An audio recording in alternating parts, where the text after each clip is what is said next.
नमो विष्णुपदाय कृष्णपृष्ठाय भूतले श्रीमते भक्ति वेदांत स्वामिनिति नमस्ते सारस्वती देवी गौरवाणी प्रचारिणे निर्विशेष शून्यवादी पश्चात्परशतारिणे। आज আমরা শ্রীমদ্ ভাগবতী তৃতীয় স্কন্ধের দ্বিতীয় ভাগের 29 নম্বর অধ্যায় থেকে শ্রবণ করব। শ্লোক নম্বর 23। অধ্যায়ের নাম ভগবান কপিলদেব কর্তৃক ভগবত ভক্তির ব্যাখ্যা। 23 নম্বর শ্লোক। দিশতঃ পরকায়ে মানিনো ভিন্নদর্শিনা ভূতেষু বদ্ধ বৈরস্য ন মনঃ শান্তি গৃহ্যতি। শ্লোক আবৃত্তির ব্যাপারেও যারা সিনিয়র ভক্ত তারা আগে আবৃত্তি করবেন, যারা জুনিয়র ভক্ত তারা শেষের দিকে বা পরে আবৃত্তি করবেন, এটা নিয়ম, তাই না? শব্দার্থ দিশত দেশকারী, পরকায়ে অন্য শরীরের প্রতি, মা আমাকে, মানিন শ্রদ্ধা নিবেদন করে, ভিন্নদর্শী ভেদদর্শী, ভূতেষু জীবদের প্রতি, বদ্ধ বৈরস্য শত্রু ভাবাপন্ন ব্যক্তি, ন না মন মন শান্তি শান্তি ঋচ্ছতি প্রাপ্ত। শ্রীল প্রভুপাদ কৃত অনুবাদ এবং তাৎপর্য। জয় শ্রীল প্রভুপাদ কি। অনুবাদ: যে ব্যক্তি আমাকে শ্রদ্ধা নিবেদন করে কিন্তু অন্য জীবদের প্রতি হিংসা পরায়ণ, সেই ভেদদর্শী ব্যক্তি অন্য জীবদের প্রতি শত্রুতামূলক আচরণ করার ফলে কখনো মনে শান্তি লাভ করতে পারে না। তাৎপর্য: এই শ্লোকে ভূতেষু বদ্ধ বৈরস্য অর্থাৎ অন্যদের প্রতি শত্রু ভাবাপন্ন এবং দ্বিশত পরকালে অর্থাৎ অন্য শরীরের প্রতি হিংসা পরায়ণ, এই দুইটি বাক্যাংশ তাৎপর্যপূর্ণ।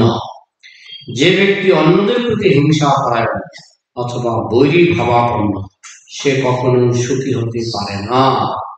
তাই ভক্তের দৃষ্টি বিশুদ্ধ হওয়া উচিত।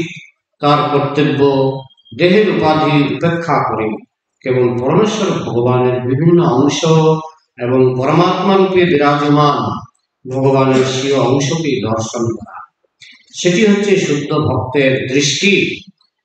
ভক্ত সর্বদাই জীবের বাহ্য শারীরিক অভিব্যক্তিকে উপেক্ষা করেন। এখানে ব্যক্ত হয়েছে যে ভগবান সর্বদাই জড়দেহের বন্ধনে আবদ্ধ বদ্ধ জীবদের উদ্ধার করতে উৎসুক। ভক্তদের কাছ থেকে আশা করা যায় যে তারা এই প্রকার বদ্ধ জীবাত্মাদের কাছে ভগবানের বাণী বা ভগবানের বাসনা বহন করে নিয়ে যাবেন এবং তাদের কৃষ্ণ ভক্তির আলোকে উদ্ভাসিত করবেন। এইভাবে তারা চিন্ময় পারমার্থিক জীবনে উন্নীত হতে পারে এবং তাদের জীবনের উদ্দেশ্য সফল হতে পারে। অবশ্য মনুষ্যতর জীবেদের পক্ষে তা সম্ভব নয়, কিন্তু মানব সমাজে প্রতিটি জীবের পক্ষে কৃষ্ণ ভক্তির আলোকে উদ্ভাসিত হওয়া সম্ভব। মনুষ্যতর জীবেদেরও অন্য উপায়ে কৃষ্ণ ভক্তির স্তরে উন্নীত করা সম্ভব। দৃষ্টান্ত স্বরূপ বলা যায় যে শ্রী চৈতন্য মহাপ্রভুর এক মহান ভক্ত শিবানন্দ সেন তার কুকুরকে প্রসাদ খাইয়ে উদ্ধার করেছিলেন।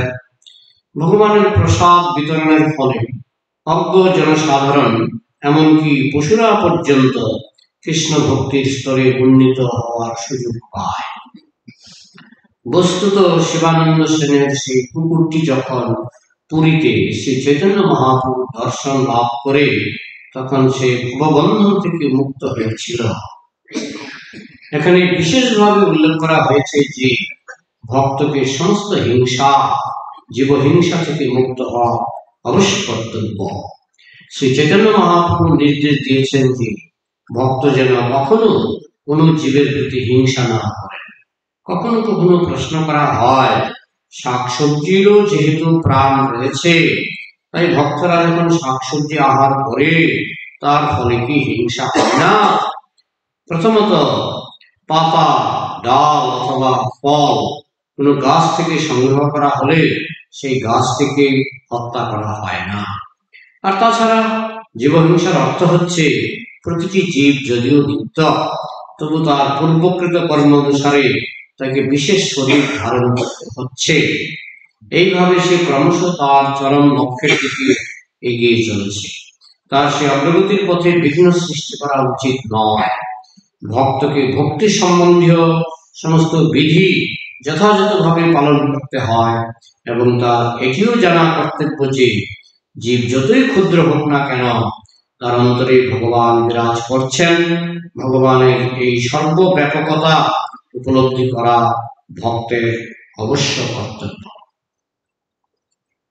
যে ব্যক্তি আমাকে শ্রদ্ধা করে, গত কয়েকদিন ধরে কপিল দেবের উপদেশগুলি একটা বিষয়ের উপর বেশি জোর দেওয়া হচ্ছে, সেটা হলো যে শুধু ভগবানকে শ্রদ্ধা করলে হবে না, শুধু ভগবানকে পূজা করলে হবে না। বলা হচ্ছে, যেমন কালকে শ্লোকে বলা হয়েছে, আমাকে পূজা করে, আমার বিগ্রহের পূজা করে, মূর্তির পূজা করে, কিন্তু অন্য জীবকে সমাদর করে না, অন্য বৈষ্ণবকে সমাদর করে না, এমনকি যারা বৈষ্ণব নয় তাদেরকেও সমাদর করে না। তো বলছে ভস্মে ঘি ঢালা হচ্ছে। ভস্মে ঘি ঢাললে যেমন যজ্ঞ হয় না, ভস্ম মানে ছাই, ছায়ের উপর ঘি ঢাললে আগুন জ্বলবে, যজ্ঞ হবে না। তো ভস্মে ঘি ঢালা যেমন নিরর্থক, ঠিক তেমনি যারা মূর্তির পূজা করছে কিন্তু অন্য জীবকে সমাদর করে না, বিশেষ করে বৈষ্ণবদের সমাদর করে না, বলা হচ্ছে ভস্মে ঘি ঢালার মতো। সেটা ভক্তি নয়, সেটা বা ভক্তি হলো সেটা একেবারে কাঁচা। আর আজকের শ্লোকে একই জিনিস কপিলদেব বলছেন। বারবার তিনি একই জিনিস বলছেন কেন? যাতে আমরা বুঝতে পারি ভক্তি জিনিসটা সামগ্রিকভাবে কথা নয়, ভক্তি জিনিসটা যাতে সামগ্রিকভাবে বুঝতে পারে। কি বলছে? যে ব্যক্তি আমাকে শ্রদ্ধা নিবেদন করে, কৃষ্ণকে প্রণাম করে, কিন্তু অন্য জীবদের প্রতি হিংসা হয়, কৃষ্ণকে প্রণাম করে কিন্তু অন্য জীবকে হিংসা করে, তার মানে কি? আমি আপনাকে প্রণাম করলাম, আপনাকে একটু চিমটি কেটে দিলাম, কিরকম? বলে না, মশা সবচেয়ে বেশি সাধুসঙ্গ করে মশা, তাই না? সবচেয়ে বেশি সাধুসঙ্গ করে মশা। কারণ আপনি তো দূরে বসে আছেন, 5 হাত দূরে, তাই না? মশা কোথায় বসে? একেবারে সাধুর গায়ে, তাই না? সবচেয়ে বেশি সাধুসঙ্গ করে মশা, কিন্তু তার কাজটা কি? চিমটি কাটা, কামড় দেওয়া, রক্ত খেয়ে যাওয়া। ঠিক তেমনি আমরা ভগবানের ভক্ত, ভগবানকে প্রণাম করছি দিনে 10 বার, কিন্তু একটা পিঁপড়াকে মেরে খেলাম। পিঁপড়াটা যে ভগবানেরই অংশ সেটা আমি বুঝতে পারছি না, তাই না? তাছাড়াও গরু ছাগল, মানুষ তো মারছে, গরু ছাগল মারছে, হিন্দু মুসলমানকে মারছে, মুসলমান হিন্দুকে মারছে। তো এখানে কপিলদেব সাবধান করে দিয়েছেন, তুমি ভগবানের ভক্ত কিন্তু তুমি ভগবানের অংশকে সম্মান করছো না, অংশকে আদর করছো না, তাহলে তুমি ভগবানকে আদর করছো না।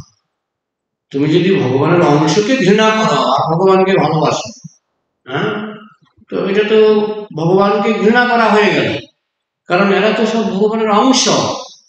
তা আমি জগন্নাথকে ঘন ঘন প্রণাম করলাম, কৃষ্ণকে ঘন ঘন প্রণাম করলাম, তারপর কি একটা ছাগলকে মেরে ফেললাম, এই ছাগলটা ভগবানের অংশ, এটা বুঝতে হবে। তো এটাই পরিষ্কার বলে দিলেন যে আমাকে শ্রদ্ধা করে, মানে কৃষ্ণকে শ্রদ্ধা করে, কিন্তু অন্য জীবদের প্রতি হিংসা পরায়ণ, অন্য জীবদের হিংসা করে, সে হচ্ছে ভেদদর্শী, সে ভেদ করে দিচ্ছে, এটা ভগবান, এটা ভগবান নয়, মানলাম ভগবান নয়, কিন্তু ভগবানের অংশ তো, ভগবান নয় কিন্তু ভগবানের অংশ, এবং তার মধ্যে পরমাত্মা রূপে ভগবান উপস্থিত।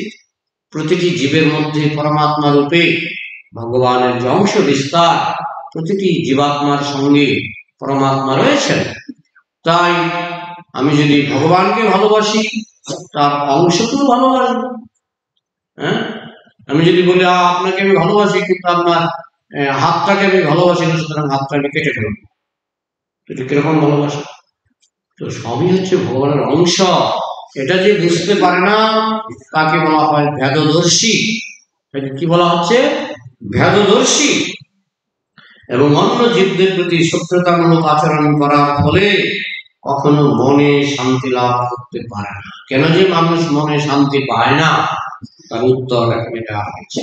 আমরা যদি অন্য জীবকে ভালো না বাসি, মনে শান্তি হবে না। আপনি যতই ভক্তি করুন, যতই জপ করুন, যদি অন্য জীবকে আমরা ভালো না বাসি, এই জন্য বলা হচ্ছে গাছের গোড়ায় জল ঢাললে ডালপালা তৃপ্তি হয়। গাছের গোড়ায় যথা তরুমূল নিষেচনেন চিত্কন্তিত স্কন্দ ভুজোপশাখা প্রাগুপহারশ্চ যতেন্দ্রিয়াণাম তথৈব সর্বার্হমচ্যুতেজ্যা। বলছে গাছের গোড়ায় জল ঢাললে ডালপালায় আর জল ঢালতে হয় না। হ্যাঁ, কিন্তু তার মানে এই নয় যে গাছের ডালপালাকে আমি কেটে ফেলবো। হ্যাঁ, ঠিক তেমনি আমি যখন ভগবানকে ভালোবাসবো, তখন আমি জগতের সবাইকে ভালোবাসবো। এই জন্য যারা কৃষ্ণ ভক্ত, তারা এরকম ভেদ দর্শন করে না যে হিন্দু, মুসলমান, খ্রিস্টান, তারা মনে করে সকলেই ভগবানের অংশ, সকলেই ভগবানের সন্তান, সকলের মধ্যেই পরমাত্মা উপস্থিত।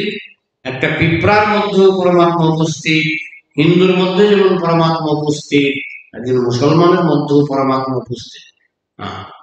আর আত্মা, হিন্দুর মধ্যে আত্মা উপস্থিত, মুসলমানের মধ্যে আত্মা উপস্থিত।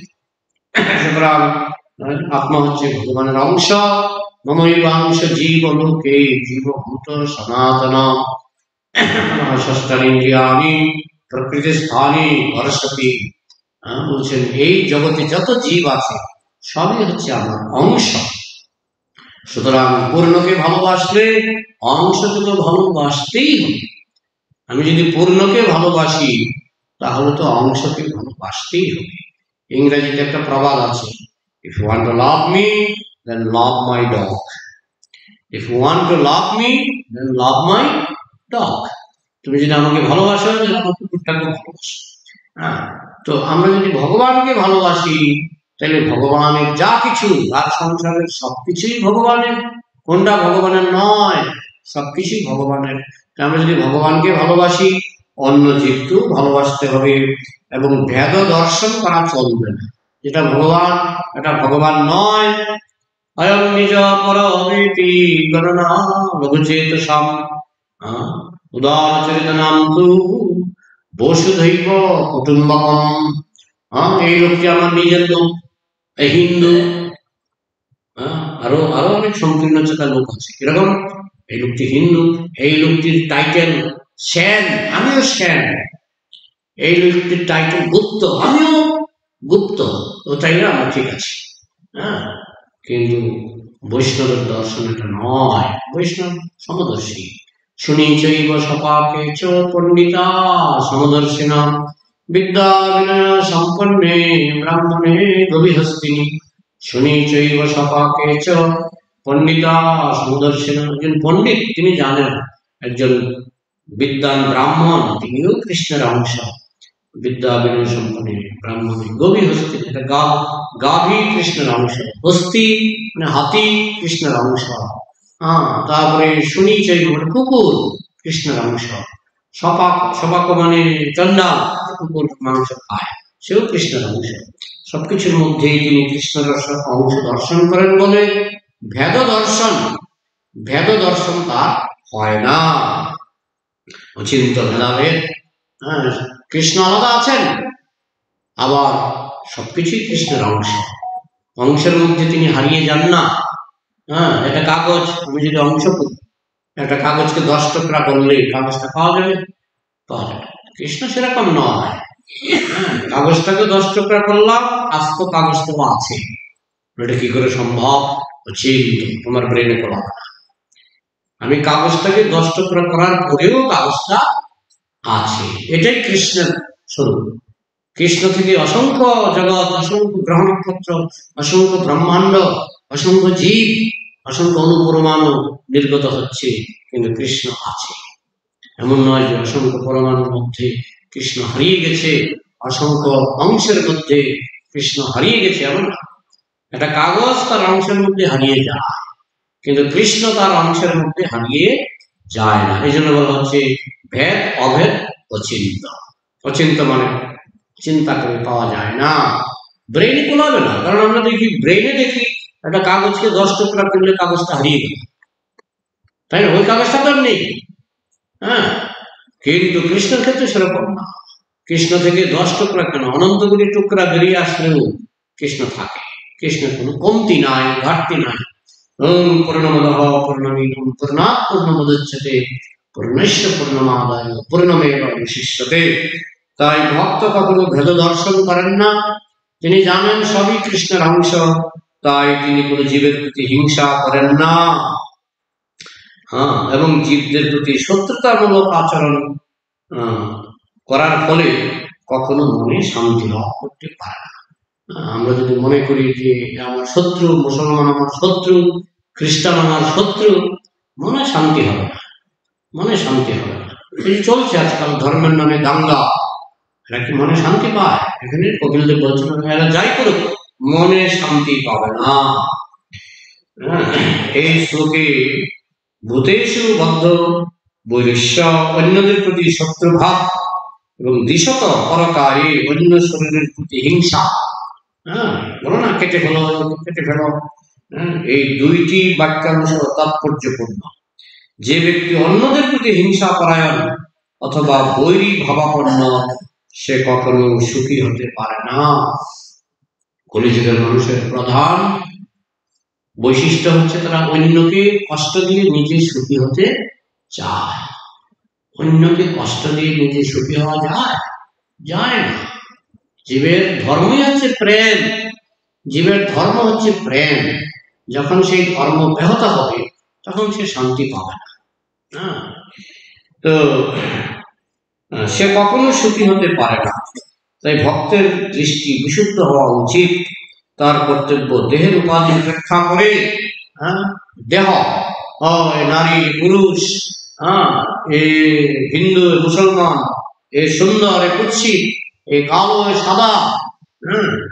আফ্রিকাতে একবার দাঙ্গা হয়েছে, সাদা চামড়া আর কালো চামড়া। কালো চামড়া তো নিগ্রু, কুচকুচি কালো, কয়লার মতো কালো, আর সাদা চামড়া হচ্ছে ইংরেজ। ওরা গিয়ে আফ্রিকাতে, ওরা এখনো আছে, টিকে আছে আফ্রিকাতে। তো মাঝে মধ্যে ওদের মধ্যে ঝগড়া কেটে যায়, মাঝে মধ্যে মারপিট, কেটে ফেলে, গলা কেটে ফেলে। সাদা চামড়ার লোকেরা কালো চামড়ার লোকের গলা কাটে, কালো চামড়ার লোকেরা সাদা চামড়ার লোকের গলা কাটে। তো সেই সময় ম্যান্ডেলা এসেছিলেন ইস্কন মন্দিরে।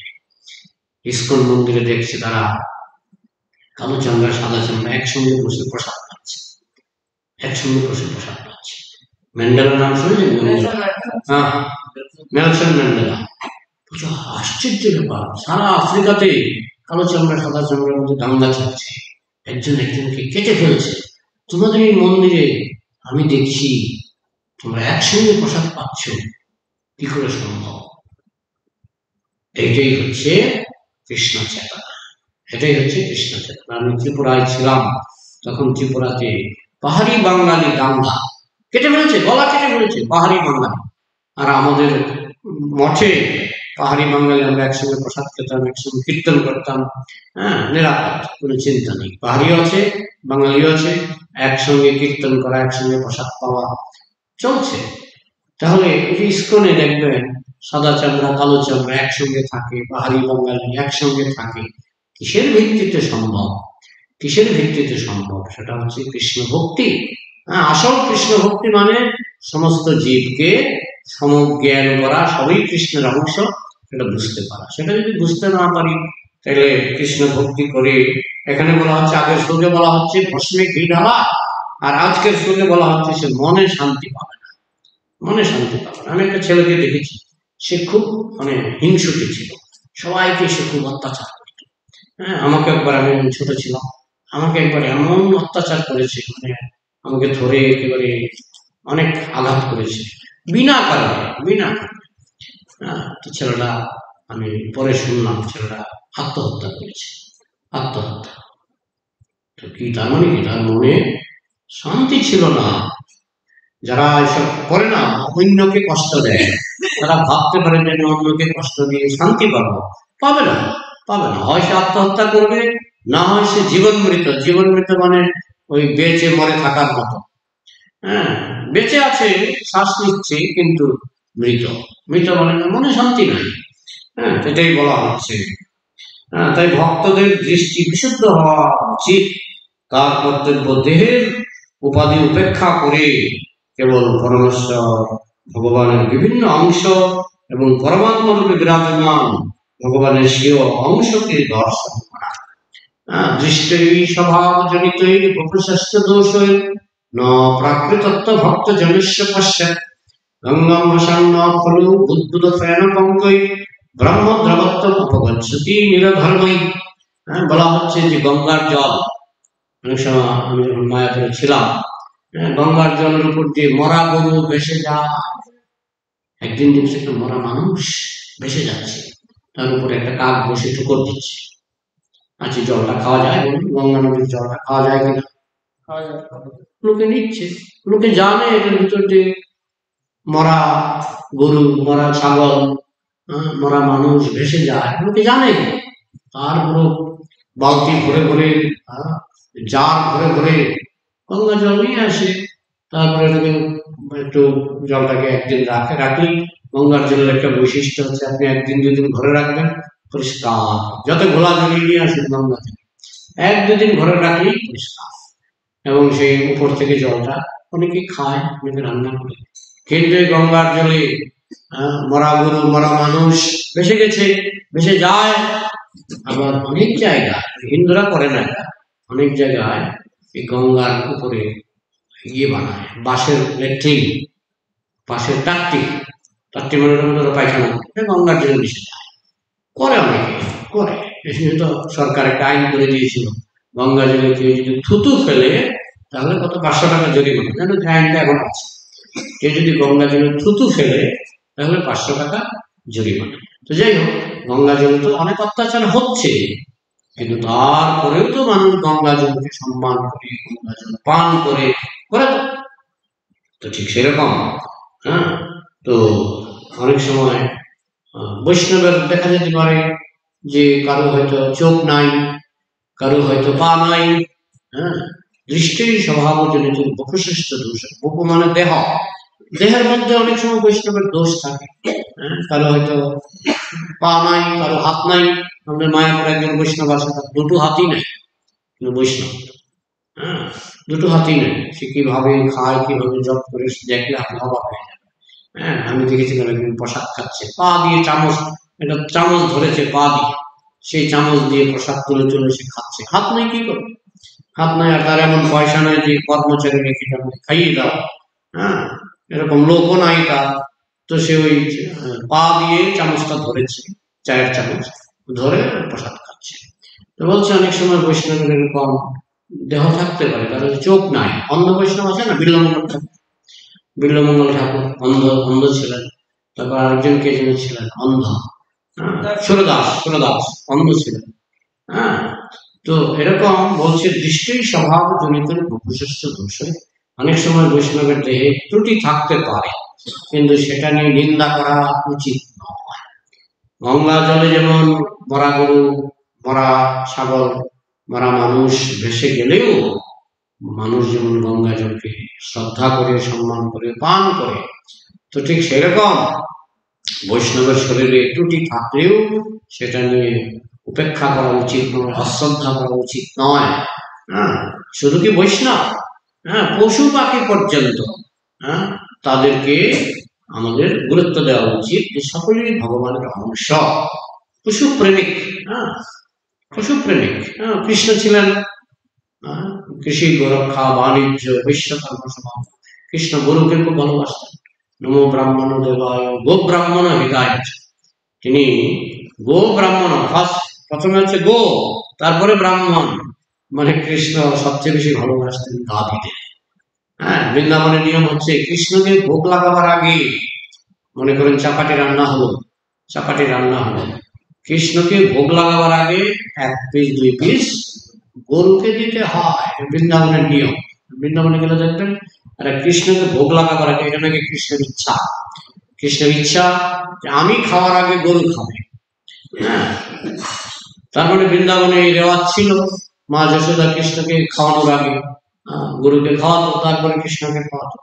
হ্যাঁ, তো এই হচ্ছে কৃষ্ণ, পশু প্রেমিক। হ্যাঁ, তিনি গো ব্রাহ্মণ হিতায়, তিনি ব্রাহ্মণের থেকেও গাভীকে বেশি গুরুত্ব দেন বলে গো রাখা হয়েছে 1 নম্বরে। নম ব্রাহ্মণ দেবায় গো ব্রাহ্মণ হিতায়, তিনি গাভীর কল্যাণ করেন, ব্রাহ্মণের কল্যাণ করেন, গো কথাটা সামনে রাখা হয়েছে। হ্যাঁ, তো এইভাবে কৃষ্ণ পশু প্রেমিক। আমি শুনেছি যীশু খ্রিস্ট নাকি, তিনিও নাকি মেষপালক। আমাদের খ্রিস্ট ছিলেন গোপাল। আর যীশু খ্রিস্টকে বলা হয় মেষপাল। মেষ পালন করতেন, জানি না সেগুলি খাওয়ার জন্য করতেন কিনা, কিন্তু অন্তত কৃষ্ণ তিনি তো গরু খাওয়ার জন্য তো গরু পালন করতেন না। হ্যাঁ, গরুর দুধ, ছানা, মাখন, ঘি এইসবের অভাব ছিল না। এইভাবে সমস্ত জীবকে ভালোবাসতে হবে। হ্যাঁ, তা অনেকে প্রবাদ যুক্তি দেখাচ্ছেন। হ্যাঁ, সেটাকে আমি আসছি ক্রমে। যেমন পরমেশ্বর ভগবানের বিভিন্ন অংশ এবং পরমাত্মরূপে বিরাজমান ভগবানের সেই অংশকে দর্শন করা উচিত। সেটি হচ্ছে শুদ্ধ ভক্তের দৃষ্টি। ভক্ত সর্বদাই জীবের বাহ্য শারীরিক অভিব্যক্তির উপেক্ষা করেন। বাইরে থেকে এসে কুকুর না বিড়াল সেটা বড় কথা নয়, সকলেই কৃষ্ণের অংশ, তাই কোনো জীবকেই আঘাত দেওয়া উচিত নয়। অনেকে তো স্বভাবই হলো, ও একটা কুকুর বসে আছে, দাও 1 বালতি ঠান্ডা জল ঢেলে দাও, মজা করে না অনেকে, মজা করে না এটা। আমি দেখি আমাদের পুকুরের পাড়ে একটা লোক এসে বসেছে, আর একটা কুকুর, সে খুব মিশুকে কুকুর, সে এসে তার কাছে লেজ নাচ্ছে। তো সে ডাক্তার, কুকুরটা এগিয়ে গেল, তাকে কোলে নিল, কুকুরটা তার কোলে খুব মজা করে বসলো। হঠাৎ করে শীতের দিন, হঠাৎ করে সে দাঁড়িয়ে উঠে কুকুরটাকে মাছ পুকুরে ফেলে দিল। কি এরকম করছেন না? মজা মজা, এই মজাটাকে ঠিক নয়, এ ভগবানের অংশ, একে কষ্ট দেওয়া উচিত নয়। হ্যাঁ, আমরা তো এখানে দেখি যে এখানে গরুগুলি দেখি উচ্ছিষ্ট খায়, মায়াপুরে দেখে না, এখানেও আমাদের গরুরা খায় না, আমাদের যে গরু ইস্কনের গরু, এরা তো উচ্ছিষ্ট খায় না, কিন্তু অন্যান্য জায়গায় উচ্ছিষ্ট দেয় না। মানুষের উচ্ছিষ্ট গরু খাবে না। হ্যাঁ, কিন্তু এখানে মনে করে পাচ্ছে না, দিলাম খেলো, কিন্তু নিয়ম না। হ্যাঁ, মানুষের উচ্ছিষ্ট গরুকে দিতে নাই। হ্যাঁ, এটা গরুকে সম্মান করার জন্য উচ্ছিষ্ট খাবার দিতে হয়, যদি দিতেই হয় তাহলে উচ্ছিষ্ট হওয়ার আগে দিতে হবে। হ্যাঁ, কিন্তু এইসব জায়গায় মানে না, কিন্তু আমি মায়া করে দেখলাম কেউ গরুকে উচ্ছিষ্ট খাবার দেবে না। বৃন্দাবনেও কেউ বলো ঝোটা ঝোটা দেবে না, হিন্দিতে বলো। হ্যাঁ, ঝোটা মদ দেন না। হ্যাঁ, একেবারে পরিষ্কার করে ঝোটা মানে উচ্ছিষ্ট, দিতে হয়।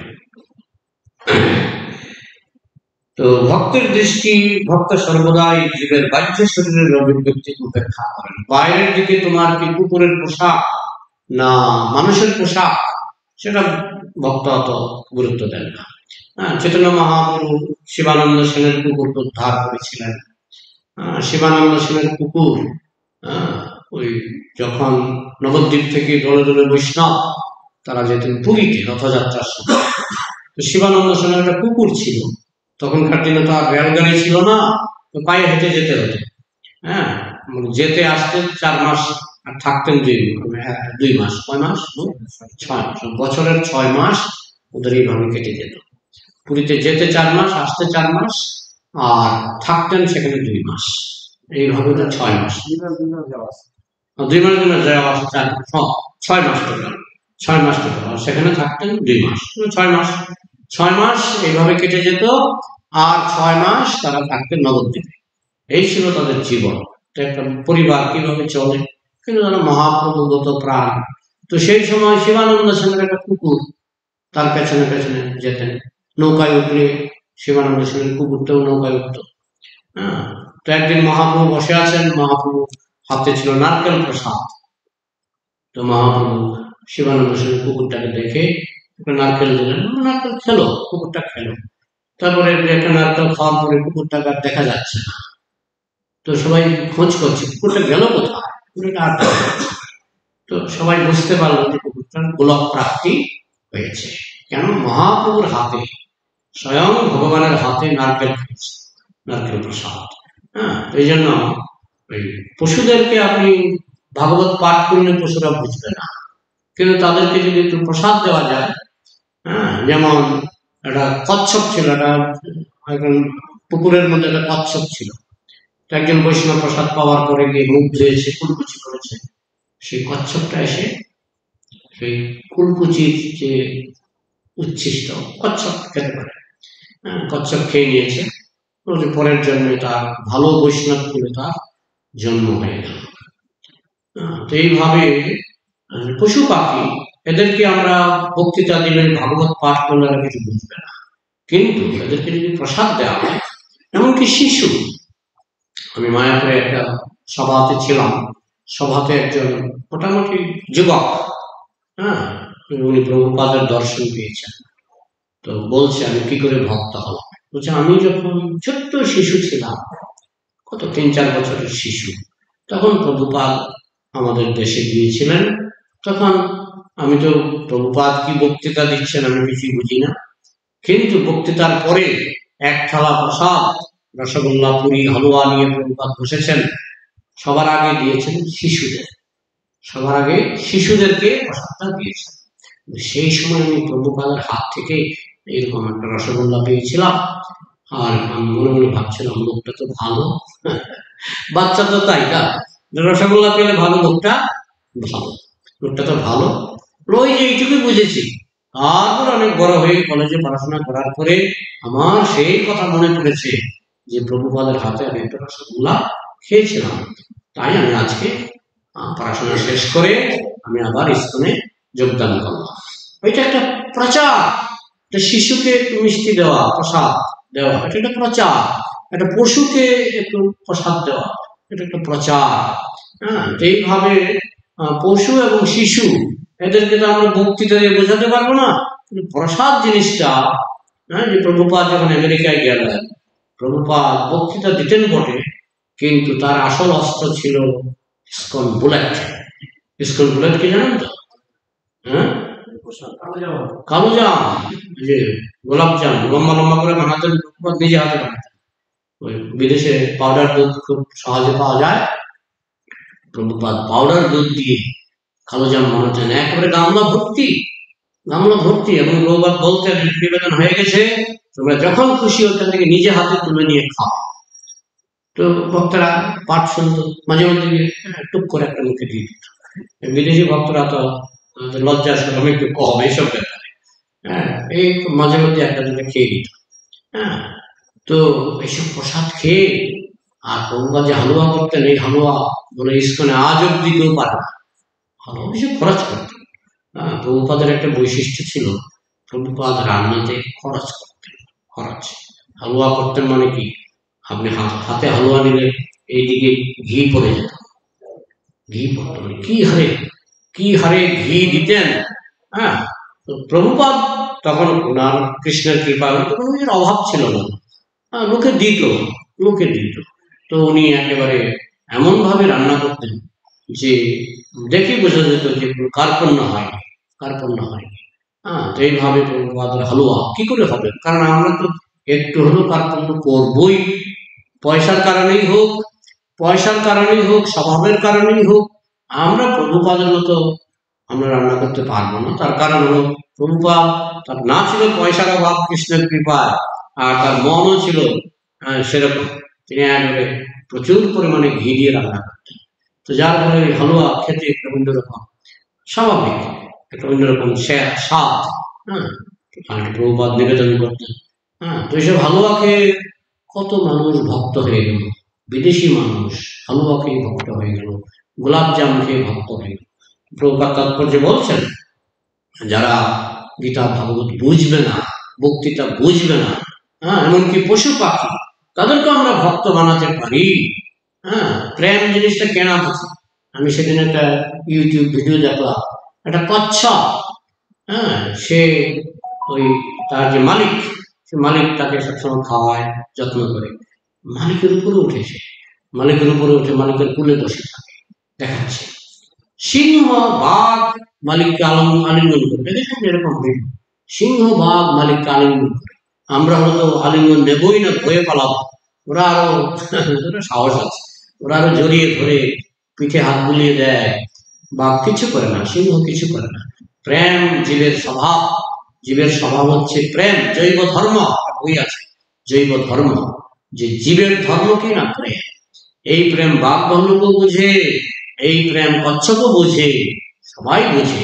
হ্যাঁ, তো সেটাকে যদি কৃষ্ণমুখী করা যায়, কারণ প্রেমের উৎস, প্রেমের গোড়া কৃষ্ণ। কৃষ্ণ হচ্ছেন ভগবান, তার থেকে সবকিছু সৃষ্টি, জন্মাদ্যস্য কথা। তাই প্রেমের গোড়াতে যদি প্রেমটাকে দেওয়া যায়, তাহলেই আমরা সবাইকে ভালোবাসতে পারবো, সব জীবের প্রতি। হ্যাঁ, আমাদের ভালোবাসা জাগবে যদি আমরা কৃষ্ণকে ভালোবাসি, কারণ সব জীব হচ্ছে কৃষ্ণেরই অংশ, গাছের অংশ, গাছের ডালপালা। আমি যদি চন্দন গাছকে ভালোবাসি, চন্দন গাছের ডালপালাকে আমি ভালোবাসবো না নিশ্চয়ই। ঠিক সেরকম আমি যদি কৃষ্ণকে ভালোবাসি, 33 কোটি দেবদেবীকে আমি ভালোবাসবো, আমি সমস্ত জীবকে ভালোবাসবো। এবং যারা যোগ্য, তারা হয়তো হরিকথা হরিনামে উদ্ধার পেয়ে যাবে, কিন্তু যারা যোগ্য নয়, তাদের জন্য প্রভুপাদ বলছেন, তাদের জন্য হচ্ছে প্রসাদ। আবার যারা মহাপ্রচারক, যেমন নিত্যানন্দ প্রভু, চৈতন্য মহাপ্রভু ঝাড়খণ্ডের বন নিয়ে যখন যাচ্ছিলেন, তখন বাঘ ভল্লুক এসে মহাপ্রভুর সঙ্গে নিত্য কীর্তন, হরিণে আর বাঘে আলিঙ্গন। একজন বৈষ্ণব যেমন আরেকজন বৈষ্ণবকে দেখলে আলিঙ্গন করে, ঝাড়খণ্ডের বনে বাঘ গিয়ে হরিণকে আলিঙ্গন করছে। তো সেটা হয়েছে, মহাপ্রভুর এত শক্তি ছিল, হয়েছে। নিত্যানন্দ প্রভু জগাই মাথার মতো জঘন্য ব্যক্তিকে উদ্ধার করে দিলেন। হ্যাঁ, তো এইভাবে যারা, যাদের শক্তি আছে, তারা পারে, তারা পশুর মধ্যেও কৃষ্ণ প্রেম সঞ্চার করতে পারে। আমি গত 2 দিন আগে একটা ভিডিও দেখলাম, একটা কুকুর, ওই কুকুরের মালিক, তারা আবার বৈষ্ণব, কিভাবে কুকুর পালে জানি না, সাধারণত বৈষ্ণবরা কুকুর পালে না। তো ওই মালিক, মালিক কিংবা পরিচিত, যে রাধে রাধে রাধে রাধে রাধে রাধে, কুকুরটা কি করেছে দেখেছেন কেউ? হ্যাঁ, হরিণ তো নাচছিল, দেখলাম হরিণ নাচছিল, কীর্তনে হরিণ নাচছিল, খুব একেবারে উদ্দণ্ড নৃত্য। আবার কুকুরটা যখন বলছে রাধে রাধে, খুব ঢাক দেখছে, বুঝে না, তা না বুঝে।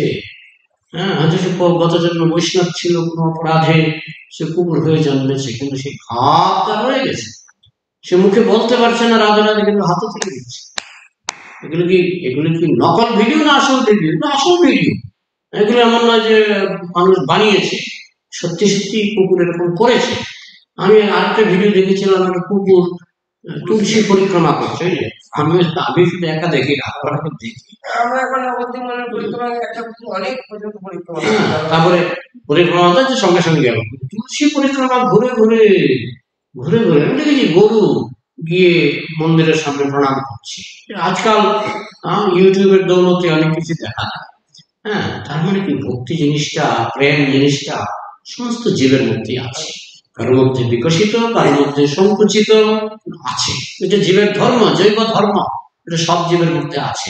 এখন হরিকথার মাধ্যমে প্রেম জাগতে পারে, হরিনামের মাধ্যমে প্রেম জাগতে পারে, কিছু না হলে কমপক্ষে প্রসাদ, কমপক্ষে প্রসাদের মাধ্যমে প্রেম জাগতে পারে। হ্যাঁ, তো এইভাবে কপিল দেবের শিক্ষা হলো, আমরা যেন অন্য জীবের প্রতি আমরা যেন শত্রুতা না করি, বিদ্বেষ না করি, ভেদভাব দর্শন না করি, সকলেই কৃষ্ণের অংশ। হ্যাঁ, এটা যেন আমরা বুঝতে পারি, এবং সকলের প্রতি যেন আমাদের সমভাব থাকে, প্রেম থাকে, তাহলে আমাদের ভক্তি জীবনে উন্নতি হবে, আমরা মনে শান্তি পাবো। আর যদি কৃষ্ণ পূজা করলাম, অন্য জীবের প্রতি বিদ্বেষ শত্রুতা করলাম, তাহলে আমরা মনেরও শান্তি পাবো না। এই হচ্ছে আজকের শ্লোকের সংক্ষিপ্ত তাৎপর্য। কারো যদি কিছু প্রশ্ন থাকে, আলোচনা করা যায়। হ্যাঁ, এখানে প্রভুপাদ আরেকটি পয়েন্ট বলেছেন, আসল হিংসা কি? আসল হিংসা হলো মানুষকে কৃষ্ণ ভক্তি না দেওয়া।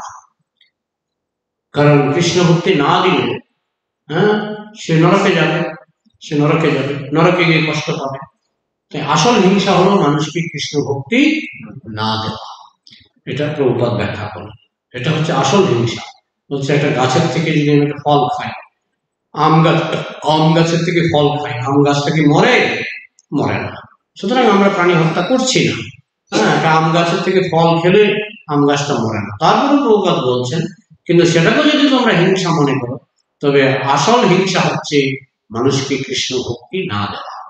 আমরা যদি মানুষকে কৃষ্ণ ভক্তি দান করি, তাহলে মানুষ গোলকে যাবে। আর যদি কৃষ্ণ ভক্তি দান না করি, তাহলে সে অনাচার করে নরকে যাবে। এই জন্য আসল হিংসা হচ্ছে কৃষ্ণ ভক্তি দান না করা, কারণ তাতে সে নরকে যাবে, আর নরকে গেলে সে কষ্ট পাবে। এটা হচ্ছে আসল হিংসা। তো জীবহিংসা যাতে না করা হয়, সেটাই কপিলদেব শিক্ষা দিচ্ছেন। তো কারো কিছু প্রশ্ন আছে কি?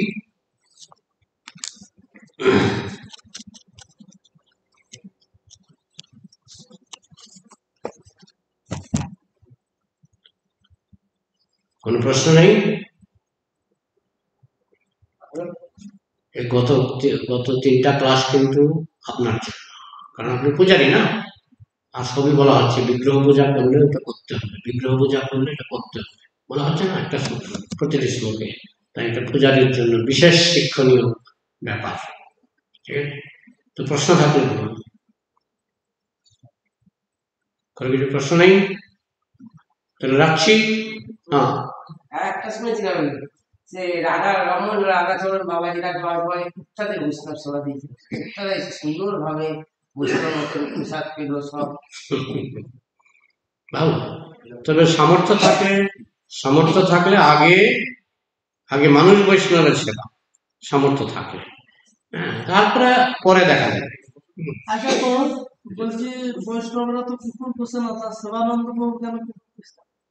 এখন অনেক সময় হয় কি, কুকুরকে পুষতে হয়, অনেক সময় কুকুর হ্যাঁ এই গিয়ে লেজ নাড়বে, আপনার দেখি লোকটার কাছে গেলে একটু প্রসাদ পাওয়া যায়, তো গিয়ে আপনার সঙ্গে ভাব জমিয়ে দেবে। এটা কুকুরের স্বভাব। হ্যাঁ, শিয়াল আপনাকে দেখলে পালাবে, কুকুর দেখলে এগিয়ে আসবে। হ্যাঁ, এই বাচ্চা কুকুর আমি দেখেছি। আপনি যাচ্ছেন রাস্তা দিয়ে, আপনার পিছু লাগে, পিছনে পিছনে আপনি যদি 20 হাত হাঁটেন, আর পিছনে পিছনে আপনার পেছনে পেছনে 20 হাত চলে যায়, যায় না? যায়। এরা চায় খুব ভাব করতে। আর বিশেষ করে যদি আপনি একবার প্রসাদ দিয়ে দেন, তো দেখবেন, আমার মায়াপুরে একটা কুকুর আসতো আমার বাড়ির সামনে। হ্যাঁ, তা আমি মাঝে মধ্যে বাসি রুটি থাকতো, আমি দিতাম। এরপরে দেখলাম, আমি একদিন মর্নিং ওয়াকে গেছি, হঠাৎ করে একটা কুকুর এসে আমার সামনে, ভয় পেয়ে গেছি। হঠাৎ করে কুকুর এসে দেখে আমার কাছে প্রণাম করার মতো পড়ে গেছে। আমি বললাম, ওটা কোন কুকুর? সেই ওই কুকুরটা যেটা আমার বাড়িতে রুটি খেয়েছে, ওই কুকুরটা আমাকে রাস্তায় ধরেছে। তা আমি প্রথমে ভেবেছিলাম আক্রমণ না, ও আমাকে মানে বলতে গেল যে আমি আছি এখানে।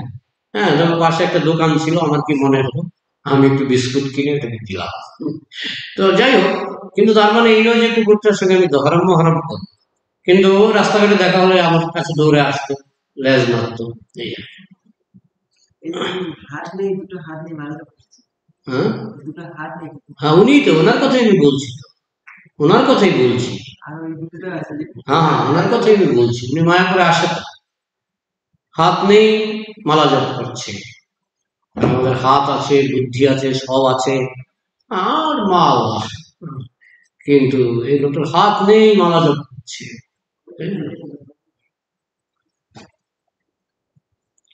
আর কিছু? তাহলে রাখছি। জয় গ্রন্থরাজ শ্রীমদ ভাগবত কি, সমবেত বৈষ্ণব ভক্তবৃন্দ কি, নিতাই গৌর প্রেমানন্দে।